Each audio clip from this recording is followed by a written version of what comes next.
रोजाना खबर रखे सब पे नजर। लाइक कीजिए, शेयर कीजिए और सब्सक्राइब कीजिए हमारे चैनल को। यह है चुनावी war room, media war room, जिसे भाजपा ने तैयार किया है पश्चिम उत्तर प्रदेश की सभी लोकसभा सीटों के लिए। इसका शुभारंभ आज राष्ट्रीय प्रवक्ता प्रेम शुक्ला ने किया। वॉर रूम में मोदी के सभी गारंटी वाले कामों को दर्शाया गया है। यहाँ से मेरठ ही नहीं बल्कि मुजफ्फरनगर, बागपत सहित तमाम जगहों के सहारनपुर तक पैनी नज़र रखी जाएगी और मीडिया को फीड किया जाएगा, जिनके प्रभारी हैं गजेंद्र शर्मा।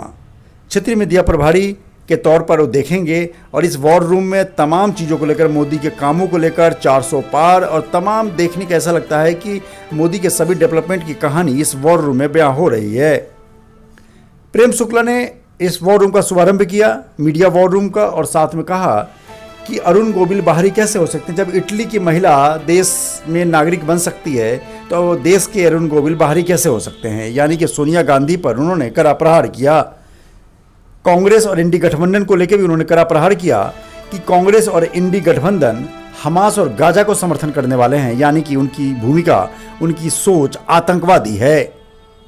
जिस तरीके से लगातार प्रधानमंत्री मोदी ने कश्मीर में के बारे में सोचा, महिलाओं के बारे में सोचा, डेवलपमेंट के बारे में सोचा, लेकिन कांग्रेस के घोषणा पत्र से मुस्लिम लीग की बात सामने आती है। जिस तरह मुस्लिम लीग सोचती थी वही कांग्रेस भी सोचती है। देश को लेकर विनाश की तरफ ले जाने का काम कांग्रेस करने वाली है और देश को विकास के रास्ते पर ले जाने का मोदी सरकार करेगी। आइए सुनते हैं कि प्रेम शुक्ला ने क्या कहा। चुनाव हुए हैं, 53 राज्यों में विधानसभा चुनाव हुए हैं, हम 30 राज्यों में जीते हैं। भारतीय जनता पार्टी जब 2014 में चुनाव लड़ रही थी तो एनडीए 7 राज्यों में शासन था एनडीए का, और सिर्फ 5 राज्यों में भाजपा का शासन था। आज 17 राज्यों में एनडीए का शासन है, 12 राज्यों में अकेले भाजपा का शासन है। इसलिए हमें पूरा विश्वास है कि हम अकेले के बूते 370 और एनडीए 400 के पार जाएगी। राहुल गांधी कह रहे हैं कि 400 पार तो भूतपूर्व 200 सीट भी आए तो काफी है। वो अपने लिए बता रहे होंगे इंडिया अलायंस की, उनकी 50 भी नहीं पार कर पा रहे हैं ना। अपना संकट आप देख लीजिए। राहुल गांधी को पिछली बार कांग्रेस को सबसे अधिक सीटें कहां मिली थी? केरल, तमिलनाडु, पंजाब। केरल देख रहे हैं उनकी अपनी सीट फंसी हुई है क्योंकि इंडिया अलायंस वहां पर है, सीपीआई साहब में उनके खिलाफ प्रत्याशी उतारी हुई है। तमिलनाडु की भी यही दशा है। पंजाब में आम आदमी पार्टी कांग्रेस को साफ कर चुकी है, तो इस बार वो 27 या 30 सीटों पर ही निपट जाएंगे। भारी प्रत्याशी को लेकर के मेरठ में सवाल उठे हैं, उसमें क्या? भाई इटली वाले जो हैं वो बाहरी प्रत्याशी की बात कर रहे हैं। भाई राम बाहरी हो गए और इटली वाली भीतरी हो गई, गजब है। कल जयंत जी सहारनपुर की सभा में नहीं आ पाए और बिल्लौर भी शायद नहीं पहुंचे वो, तो इससे विपक्ष कह रहा है कि इनका तो जयंत जी और उनके कार्यकर्ता 100% पूरे जन मन धन के साथ जो है भाजपा के साथ। अभी आपने एक बात और कही थी कि जो विपक्ष है उनको प्रत्याशी नहीं मिल रहे। जी जी, मेरठ में भी ऐसा कुछ हुआ कि आप? मेरठ में 3 प्रत्याशी आपके सामने बदले गए। भाजपा जो है वो लोकल नहीं वोट पाई क्या? नहीं, भारतीय जनता भाई जो आपको जो है, जो टेलीविजन पर जिन राम को आप अगरबत्ती दिखा रहे थे, साक्षात आपके सामने ले आए।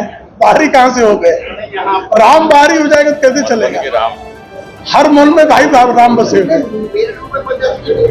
अरे भाई हर मन में राम बसे हैं जी।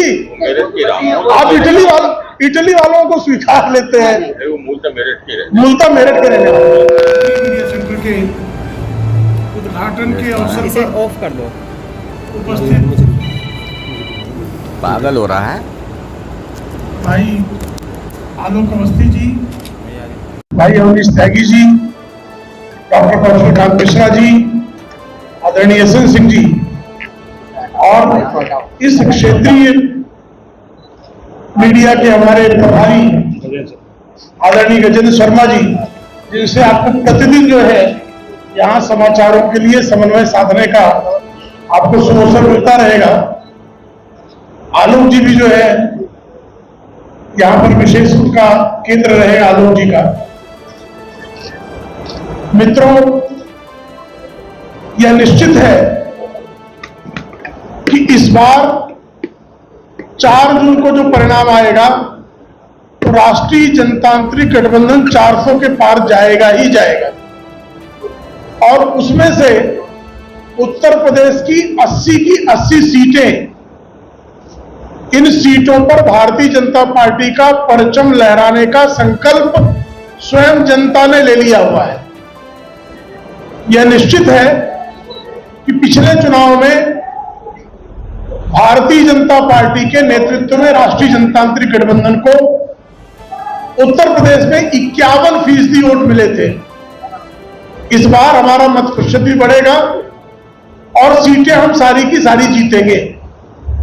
जिस तरह से इंडी अलायंस के लोग इस देश को तोड़ने पर आमादा हैं, अभी कल ही कांग्रेस के राष्ट्रीय अध्यक्ष श्रीमान मल्लिकार्जुन खड़गे ने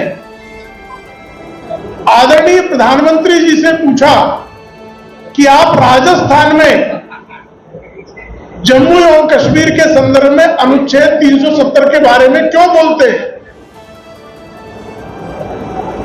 राजस्थान जो शूरवीरों की धरती है, राजस्थान, उत्तर प्रदेश, बिहार, हिमाचल प्रदेश, उत्तराखंड, ऐसा कौन सा राज्य है जिस राज्य ने जम्मू एवं कश्मीर के भारत में अखंड रूप से शामिल रहने के लिए बलिदान न किया। संदेश खाली में दलित महिलाओं पर बलात्कार होता है, लेकिन लड़ती हूं, लड़ सकती हूं वाली प्रियंका वाड्रा का कोई बयान नहीं आता है। संदेश खाली पर अखिलेश यादव का कोई संदेश नहीं आता है। ये इस बात का संकेत है कि ये सारे के सारे लोग किसके साथ खड़े हैं। भी जो है कांग्रेस ने परसों ही अपना घोषणा पत्र उन्होंने जारी किया है। वह घोषणा पत्र ऐसा लगता है कि जैसे मुस्लिम लीग जिसने इस देश का विभाजन किया है उसके घोषणा पत्र से उसका घोषणा पत्र मिलता है। वो कहते हैं कि अल्पसंख्यक समुदाय के लोगों को जो है खान पान और पोशाक की छूट मिलनी चाहिए। अरे भाई, भारत के किस हिस्से में अल्पसंख्यक समुदाय का खान पान प्रतिबंधित है? किसने उन पर रोक लगा रखी है? किसने उनके पोशाकों पर रोक लगा रखी है? अब आप किसी विद्यालय में जाएंगे तो वहां का गणवेश नहीं पहनेंगे। आप किसी पुलिस बल में आप काम करेंगे तो उसके गणवेश का पालन करेंगे कि नहीं करेंगे? आप किसी क्लब में भी जाते हैं तो उस क्लब का गणवेश भी निर्धारित होता है। लेकिन कांग्रेस पार्टी जो मुस्लिम लीग 1945, 46, 47 में जिस तरह की बातें करती थी उस तरह की बातें कांग्रेस कर रही है, उसी तरह की बातें समाजवादी पार्टी कर रही है, उसी तरह की बातें तृणमूल कांग्रेस कर रही है, वही बातें अरविंद केजरीवाल करते हैं। और कांग्रेस का सांसद डी.के. सुरेश वो कहता है कि दक्षिण भारत और उत्तर भारत का बंटवारा होना चाहिए। उनका साथी द्रविड़ मुन्नेत्र कजगम का नेता कहता है कि उत्तर भारत तो गोबर वाला प्रदेश है, यानी हम मेरठ वाले, हम उत्तर प्रदेश वाले वो गोबर वाले प्रदेश के हैं। राम मंदिर में दर्शन करने का समय नहीं है।